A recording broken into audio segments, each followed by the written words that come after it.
الصلاة خير من النوم۔ السلام علیکم ورحمۃ اللہ وبرکاتہ۔ پیارے دوستو، ہماری یہ بھرپور کوشش ہوتی ہے کہ ہم آپ کے لیے ایسے حیرت انگیز واقعات اور انہونی خبریں لے کر آئیں جو اس سے پہلے آپ نے نہ سنی ہو اور نہ ہی دیکھی ہو۔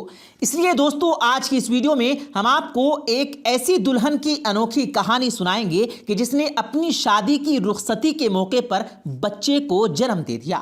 اس موقع کی ویڈیو فوٹیج بھی آپ کو آج کی ویڈیو میں دکھائیں گے۔ سو دوستو، ہم جانتے ہیں کہ یہ سن کر آپ کو یقین نہیں آئے گا کہ ایسا کیسے ہو سکتا ہے، اور بہت سے سوال کہ بچے کی پیدائش پر دلہے نے کیا کیا ہوگا اور ان کے ماں باپ کا کیا رد عمل ہوگا، اور انہیں کیسے پتہ نہ چلا کہ دلہن حاملہ ہے۔ جی ہاں ساتھیو، یہ عجیب و غریب اور انوکھا واقعہ کہاں، کب اور کیوں پیش آیا اور دلہن کے ساتھ کیا معاملہ ہوا، یہ سب آپ آج کی ویڈیو میں جانیں گے اور دیکھیں گے بھی۔ یہ ویڈیو نہایت دلچسپ ہے، اس ویڈیو کو اسکپ کیے بنا ہمارے ساتھ آخر تک جڑے رہیے گا۔ اور آگے بڑھنے سے پہلے کنفرم ضرور کر لیں کہ آپ نے ہمارا چینل سبسکرائب کر چکا ہے، اور اگر نہیں کیا تو ابھی ہمارا چینل سبسکرائب کر کے ساتھ میں لگے بیل نوٹیفیکیشن کو ضرور آن کیجیے گا، تاکہ مزید ایسی ہی دلچسپ ویڈیوز آپ تک بر وقت پہنچتی رہے۔ تو آئیے ساتھیوں، آپ کو یہ انوکھی کہانی سناتے ہیں۔ یہ انوکھی شادی کا واقعہ پاکستان کے شہر کراچی میں پیش آیا۔ یہ کہانی دوستو سائرہ اور علی کی ہے۔ سائرہ اور علی آپس میں چچا زاد تھے اور دونوں کے گھر ایک ہی گلی میں ساتھ تھے۔ علی کے باپ نے سائرہ سے علی کا رشتہ بچپن میں ہی طے کر دیا تھا، اور دونوں گھروں میں طے پایا تھا کہ ان کی پڑھائی ختم ہوتے ہی شادی کر دی جائے گی۔ بچپن سے دونوں یہ بات جانتے تھے، اس لیے دونوں ایک دوسرے سے شدید محبت رکھتے تھے، ایک دوسرے کو سوچتے، ایک دوسرے کے خواب دیکھتے۔ دونوں نے جوانی میں قدم رکھا اور ایک دن گنتے رہے کہ کب ان کی پڑھائی ختم ہوگی اور کب وہ لمحہ آئے گا جب دونوں ازدواجی بندھن میں بندھ کر ایک ساتھ زندگی بتائیں گے۔ علی نے اپنی انجینئرنگ کی ڈگری مکمل کی تو اسے ایک اچھی فارم میں اچھی جاب مل گئی۔ تب سائرہ انگلش میں ماسٹرز کر رہی تھی اور آخری سال میں تھی۔ پیارے دوستو، یہ آج سے تقریباً 2.5 سال پہلے کی بات ہے، جب گھر والوں نے سوچا کہ اب تو علی کی جاب بھی لگ گئی ہے تو کیوں نہ دونوں کی شادی کی جائے۔ تو 2 ماہ پہلے تاریخ رکھ دی گئی اور چھوٹی عید کا تیسرا دن طے پایا۔ شادی کی تیاریاں شروع ہوئی تو ملک میں مہلک وائرس کی خبریں آنے لگی اور کرونا کے باعث مکمل لاک ڈاؤن لگ گیا، شادیوں پر بھی، جس کے باعث پابندی عائد کر دی گئی۔ اس سے پہلے کہ شادی کی تاریخ ملتوی کی جاتی، علی کی ضد تھی کہ اسے ہر صورت شادی کی جائے، چاہے سادگی سے کر دی جائے، مگر دونوں بھائیوں کی پہلے اولاد تھی۔ وہ چاہتے تھے کہ دونوں کی شادی دھوم دھام سے ہو اور سبھی خاندان اس میں شامل ہوں۔ اس بات کو لے کر دونوں بھائیوں میں بحث ہوتی رہی اور بات یہاں تک آ کر ختم ہوئی کہ مقررہ تاریخ پر دونوں فیملیوں کی موجودگی میں سائرہ اور علی کا نکاح کر دیا جائے، اور جیسے ہی شادیوں سے پابندی ختم ہوگی تو رخصتی کر دی جائے گی۔ بہرحال مقررہ تاریخ میں پچھلے سال کی چھٹی عید پر دونوں کا گھر ہی میں نکاح پڑھانے والے کو بلا کر نکاح پڑھا دیا گیا۔ پیارے دوستو، نکاح کے 3 مہینے بعد سائرہ کی طبیعت جب خراب ہوئی اور لیڈی ڈاکٹر نے جب اس کی فیملی کو یہ خبر سنائی کہ سائرہ 2 مہینے سے حاملہ ہے، یہ خبر دونوں فیملیز کے لیے کسی بم دھماکے سے کم نہیں تھی۔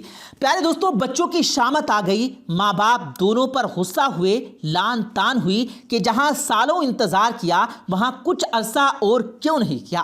سائرہ کا باپ تو بے حد ناراض ہوا اپنی بیٹی سے، کیونکہ ساتھیوں بیٹی کے ماں باپ کی عزت بڑی نازک ہوتی ہے۔ دونوں فیملیز سر جوڑ کر بیٹھ گئی، بحث بھی ہوئی، لڑائیاں بھی ہوئی۔ سائرہ اور علی کو اپنی اس غلطی پر بہت کچھ سننا اور سہنا پڑا۔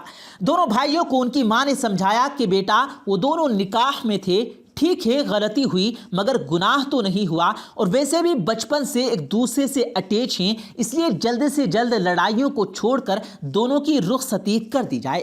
پھر ہوا کچھ یوں ساتھیوں کہ دونوں فیملیز جو بھی تاریخ رکھتے تھے تو ملک میں دوبارہ لاک ڈاؤن ہو جاتا تھا، شادیوں پر پابندی عائد ہو جاتی تھی۔ اسی صورتحال سے گزرتے گزرتے جب لڑکی یعنی سائرہ اپنی حمل کے 7ویں مہینے میں تھی تو ان کی شادی ہوئی۔ سب کو یہ اطمینان تھا کہ ابھی 2 مہینے بچے کی پیدائش باقی ہے، مگر ساتھیوں عین رخصتی پر وہ راز جو دونوں فیملیز خاندان سے چھپانا چاہتی تھی، تب وہ راز کھل گیا جب عین رخصتی کے موقع پر سائرہ کو درد شروع ہوا اور اس کی حالت بری ہو گئی۔ یہ لمحہ آپ اپنی اسکرین پر بھی دیکھ سکتے ہیں جو اس وقت کسی کے موبائل فون پر کیمرے سے ریکارڈ ہو گیا۔ پیارے دوستو، سائرہ کو دلہن کے لباس میں ہی فوری ہسپتال لے جایا گیا، جہاں لیڈی ڈاکٹر کو بھی ایسی دلہن پر حیرت ہوئی جو اپنی شادی کے دن ہی بچے کو پیدا کرنے والی تھی۔ ڈاکٹر نے بچے کی جان کو خطرہ لاحق بتاتے ہوئے سائرہ کا فوری آپریٹ کیا۔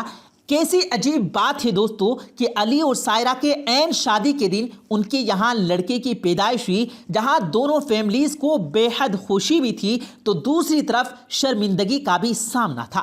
دونوں بھائی بیچارے دھوم دھام سے خاندان کی موجودگی میں شادی کرنے کے چکر میں مارے گئے اور پچھتائے کہ بہتر تھا تبھی سادگی سے جہاں نکاح کیا تھا تبھی رخصتی کر دی جاتی۔ بہرحال ہونا تو وہی ہوتا ہے جو اللہ چاہتا ہے۔ پھر یوں ہوا کہ بچہ چونکہ 7 ماہ میں پیدا ہوا تھا، کچھ عرصہ اس کو انتہائی نگہداشت میں رکھا گیا اور ولیمہ تب تک نہ کیا گیا جب تک بچہ ٹھیک ہو کر گھر نہیں آ گیا، اور بچے کے گھر آنے کے اگلے دن ولیمے کی رسم ادا کی گئی۔ یوں ساتھیوں، یہ واحد بچہ ہوگا جس نے ماں باپ کے ولیمے میں شرکت کی ہوگی، بلکہ شادی کے دن ہی شرکت کر دی تھی۔ پیارے دوستو، دنیا ایسے انوکھے عجیب و غریب واقعات سے بھری پڑی ہے، کہیں غم کے انوکھے واقعات ہیں اور کہیں خوشی کی عجیب داستانیں ہیں، کچھ ظاہر ہیں کچھ چھپے ہوئے۔ لیکن دوستو، ایک بات ذہن میں رکھا کریں کہ جو کچھ بھی ہوتا ہے یا ہونے والا ہے یا پھر ہو چکا ہے، جو کرتا ہے وہ اللہ تعالیٰ کرتا ہے، اور اللہ تعالیٰ جو کرتا ہے وہ ہمیشہ بہتر اور ٹھیک ہوتا ہے۔ عزت اور ذلت بے شک صرف اللہ تعالیٰ کے ہاتھ میں ہے، اور جو اس نے طے کر دیا وہ ہو کر رہتا ہے۔ زندگی میں تمام رشتے اللہ کی طرف سے ہیں، بس ہم ان رشتوں کو کیسے نبھاتے ہیں یہ اس نے ہم پر چھوڑ دیا ہے، اور یہی ہمارا امتحان ہے۔ اور ساتھیوں، ایک بار اور کہنا چاہوں گا کہ سادگی اللہ تعالیٰ کو پسند ہے۔ ہم دیکھتے ہیں کہ مسلمانوں میں تقریبات کے حوالے سے بہت عجیب رسم و رواج اپنائے جا رہے ہیں، ہمارے دین سے دور تک کوئی واسطہ نہیں، جن کا چاول کا پھینکنا، لوٹا مار کر پانی دینا، دلہا دلہن کا اکٹھے کیک کاٹنا، دودھ پلائی، پھول نچھاور کرنا، رستہ روکنا، دلہن کو اٹھا کر دہلیز پار کروانا وغیرہ وغیرہ، بہت سے جوڑے اور گھر والے ان رسومات کو خاص اہمیت دینا پسند کرتے ہیں۔ لیکن دوستو، ہم یہ نہیں کہتے آپ خوشیاں نہ منائیں، خوشیاں منائیں، مگر ایسے کہ جس میں اللہ تبارک و تعالیٰ کی رضا بھی شامل ہو اور ہمارے پیارے آقا حضور صلی اللہ علیہ وآلہ وسلم کی سنت بھی۔ ذرا سوچئے دوستو، آپ کا ان رسومات میں، ان سجاوٹوں میں ہزاروں لاکھوں روپے خرچ کرنا، جبکہ وہ پیسہ کسی غریب کے کام آ سکتا ہے، کسی غریب کے علاج میں مددگار ہو سکتا ہے، کسی غریب کی بچی کی شادی میں ان کی مدد کا باعث بن سکتا ہے۔